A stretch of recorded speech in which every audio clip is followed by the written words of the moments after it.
रस्त्याने जातो आणि त्या बाजूलाचे त्या गावातले दळणवळणाचे रस्ते तुटले डायरेक्ट. म्हणजे काल तर आमच्या ते पिंपळगाव टप्पा गावात एक लहान मुलगा आजारी पडला. गावातल्या एक 10-12 लोकांनी जाळी केली आणि रस्त्यात टाकून ते पोराला दवाखान्यात ऍडमिट केलं.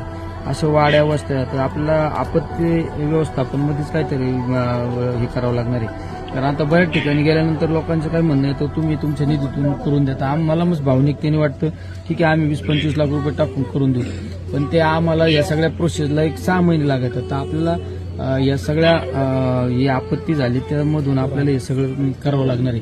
काय झालं आपण आहे ना आपण आता पण इथं आता तुम्ही पाहिलं असेल ते करंजी सारखं गाव तो पर संपूर्णच गेले.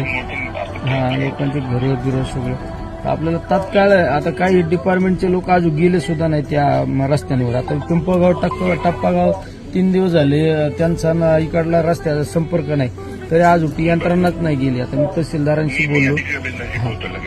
तर आपल्याला असा प्रस्ताव अर्जंटली शासनाला पाठवावा लागून ते तात्काळ मंजुरी घ्यावं लागणार आहे.